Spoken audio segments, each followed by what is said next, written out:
تفتیش اور انکوائریوں کے نام پہ جو ان محکموں نے جو لا قانونیت اور جو میں پنجابی کا لفظ استعمال کروں جو یلا مچائی ہوئی ہے اس کو قابو کرنا اس وقت اتنا ہی ضروری ہے جتنا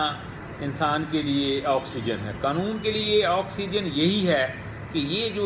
3-4 محکمے اور ان سے ریلیٹڈ جو اور بھی ہیں جنہوں نے کسی بھی جرم کی تفتیش کرنی ہوتی ہے ان کو آہنی راڈ سے ایک جو ہے نا آہنی راڈ سے ان کو اسٹریم لائن ان کا پروسیس کو کیا جائے. یہ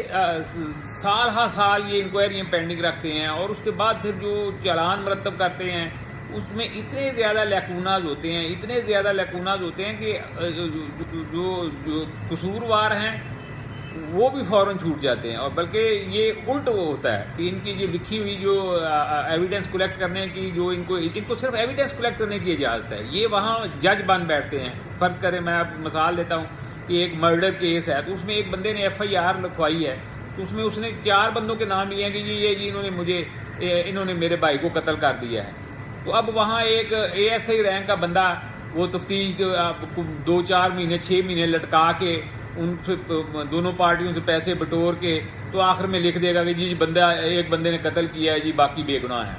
یہ بے گناہ اور گناہ گار قرار دینا پہلے سٹیپ پہ مجسٹریٹ کا اختیار ہے اور پھر دوسرے سٹیپ پہ مرڈر کیسز میں ایڈیشنل سیشن جج یا سیشن جج صاحبان کا اختیار ہے. تو وہ ایک ASI ٹائپ کا بندہ استعمال کر لیتا ہے اور پھر اسی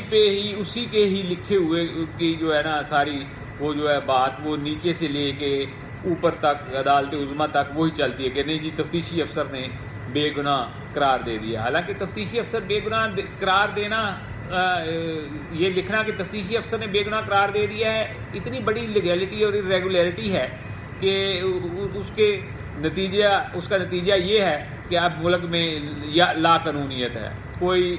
مرڈر کر دے آرام سے اور ایک دو اپنا جو تھانے دار کنسرنڈ ہے یا SHO ہے اس کے ساتھ ساز باز کر کے تو وہ دندناتا پھرے گا اور عدالتیں اس بارے میں بے بس ہوں گی. یہ اس میں جو سب سے زیادہ اہم بات یہ ہے کہ جب وہ عدالت یا مجسٹریٹ کے پاس جب چلان پیش ہوتا ہے تو وہ اس نتیجے پر پہنچتا ہے کہ یہ اس نے بددیانتی سے بندوں کو بے گناہ کیا ہے یا بددیانتی اور بدنیتی سے کچھ بے گناہ بندوں کو گناہ گار کیا ہے یا انوالو کیا ہے تو اس کا فوراً علیحدہ ٹرائل ہو کے اس کو فوراً سزا ہونی چاہیے. اس کے لیے قانون میں پرووائڈڈ ہے ساری پروویژن پرووائڈڈ ہے. تو یہ جو ہے ان کو سب سے جو ان کا سب سے چیک کرنے والا یہ جو کام ہے ان سارے محکموں کا خاص طور پہ یہ اینٹی کرپشن والے جو ہیں یہ جو بیٹھے ہوئے ہیں یہ 2-3 سال فائل دبائے رکھتے ہیں. اور انہوں نے ایک دیکھیں اتنی ان کی ہائی ہینڈیڈنس دیکھیں کہ ان سے کوئی بندہ جا کے پوچھے جی میرے مقدمے کا کیا بنا ہے جی یہ آپ کو نہیں بتایا جا سکتا جی آپ عدالت میں جب پیش ہوگا عدالت میں کب پیش ہوگا تو وہ کوئی پتہ نہیں کب پیش ہوگا. مجھے ایک ذاتی جو تجربہ ایز اے وکیل ہوا ہے کہ ایک معمولی معاملہ جس میں زیادہ سے زیادہ تفتیش جو ہے جو انکوائری جو ابتدائی انہوں نے وہ نام نہاد سی بنائی ہوئی ہے وہ زیادہ سے زیادہ 20-25 دن کی تھی. لیکن اب یہ 1.5 سال ہو چلا ہے. لیکن وہ ان کو جا کے پوچھتے ہیں تو وہ کہتے ہیں جی ہمیں نہیں پتا آپ جب عدالت میں جائے گا. اب کب عدالت میں آئے گا وہ اینٹی کرپشن میں جو ملزم پھنسے ہوئے ہیں وہ اتنے دیدت لے رہے ہیں کہ وہ اس سے زیادہ بڑے اب جرم کرتے ہیں اور ان کا دعویٰ ہے کہ ہم نے جی وہاں جو ہے نا ان کی جیب گرم کر دی ہوئی ہے آپ جو مرضی کر لیں ہمارا کچھ نہیں ہو سکتا. اسی طرح یہ نیب کیا ہے آپ دیکھیں کہ یہ کتنا بڑا کیسز ہیں کہ جو ابھی ہمارے ملک کے سیاستدانوں کے خلاف ہیں وہ اپنے آپ کو سچا قرار دے رہے ہیں جو اپنا ان کے مخالف ہیں وہ ان کو گناہ گار قرار دے رہے ہیں. اور ان پڑھ سے ان پڑھ بندہ بھی جانتا ہے کہ کون گناہ گار ہے اور کس نے کتنا غفلہ کیا ہوا ہے کس نے مال کھایا ہوا ہے. لیکن یہ صرف نیب کے تفتیشی جو سیل ہے ان کی لوگوں کی بددیانتی کی وجہ سے وہ گول مول ڈاکیومنٹس اکٹھے کر کے گول مول باتیں کر کے گول مول تحریریں لکھ کے تو ان کو جو ہے نا دونوں طرف سے فائدہ. وہ معذرت کے ساتھ مجھے یہ ایک بات کوٹ کرنی پڑ رہی ہے کہ ہمارے جو ابتدائی دور تھا اسٹیج میں تو وہاں ایک جج ہوتا تھا جج صاحب ہوتے تھے وہ کہتے تھے میں آنکھیں بند کر کے دونوں پاسے کیس لکھ دینا بری کرنا ہوئے تو بری کر دینا اپنا بننا ہوئے تو بن دینا.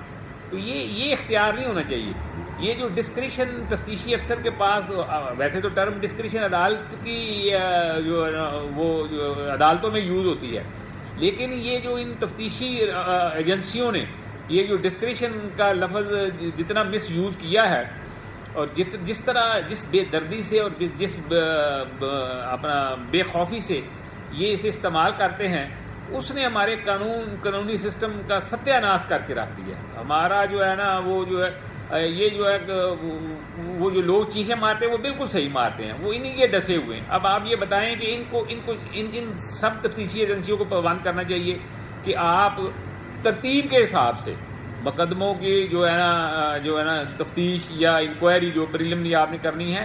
وہ دنوں میں مقرر کر کے اپنے رجسٹر مینٹین کریں اور اپنے ہائی اپ کو دیں، اور جو کنسرنڈ علاقہ مجسٹریٹ ہے اس کے پاس ان کی رپورٹ اگر 14-15 دن میں نہیں آتی تو اس کو اختیار ہونا چاہیے کہ ان کو سمری ٹرائل کر کے اور ان کو جو ہے نا ان کو سزا دی جائے. یہ سب سے انصاف کی خرابی کی سب سے بنیادی فوجداری انصاف کی خرابی کی سب سے بنیادی وجہ یہی تفتیشی افسر ہے، چاہے وہ پولیس کا ہے، چاہے وہ اینٹی کرپشن کا ہے، چاہے وہ نیب کا ہے، چاہے وہ ایف آئی اے کا ہے، اور جو ساری ریلیٹڈ جو ہے نا یہ لوگوں کو جو اپنا لوگوں کو شکنجے میں کسنے کے لیے یہ جو مختلف فورمز بنائے ہوئے ہیں، ان کے جتنے بھی یہ تفتیشی اور انکوائری آفیسر ہیں ان کو اب الف بھی نہیں پتا کہ کس طرح تفتیش کرنی ہے. اگر پتہ ہے تو اس کو اس بری طرح سے یہ ایکسپلائٹ کر کے لوگوں کا خون نچوڑ رہے ہیں. اور جو ہے نا معاشرے کی اصلاح، جو قانون کا بیسک مقصد تو یہی ہے نا کہ گناہگار کو سزا ملے اور بے گناہ بری ہو، تو ان کو ان کے ہاتھ میں وہ جو ہے نا وہ یہ جادو کی چھڑی دے دی گئی ہے کہ یہ تفتیش میں کرو جی، تفتیش میں کرو جی.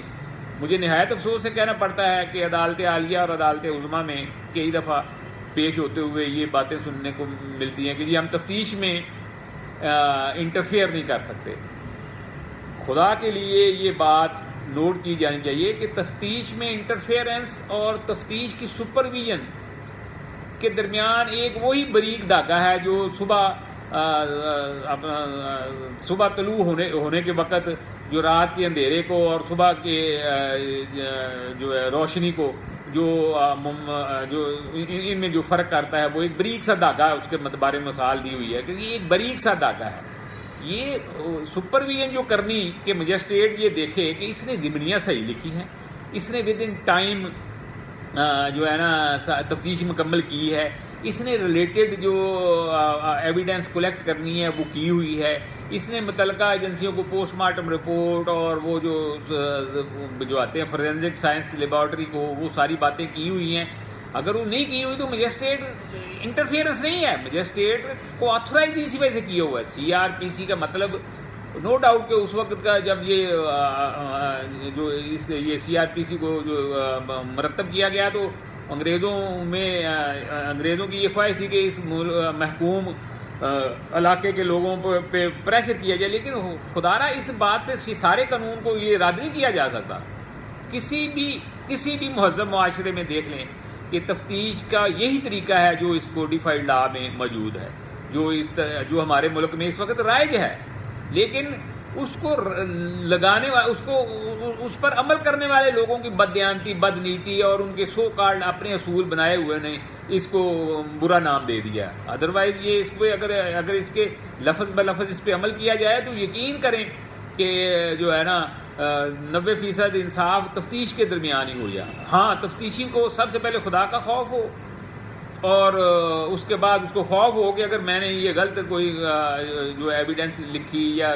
یہ اس میں پیڈنگ کی یا اس میں جو طریقہ کار ہے کہ خود گولیاں پستول بازار سے لیا اور اس کو چلا کے تو اس کو ایویڈنس کریٹ کیجیے، یہ قول موقع سے برآمد ہوئے ہیں، اور یہ اس کو خوف ہو کہ اگر میں نے ایسی کوئی بات کی تو فوراً مجھے اسٹیٹ بیٹھا ہے اس نے فوراً نتیجے پر پہنچ جانا اور اس نے مجھے فوری سزا دے دینی.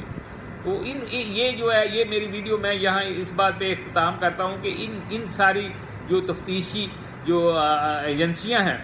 ان پہ ایک سخت قسم کا ہاتھ ڈالا جائے. ان کو خوف ہو کہ ہم مجسٹریٹ کے سامنے جب پیش ہوں گے تو وہ پکڑ لے گا، وہ ہمارے جرم پکڑ لے گا.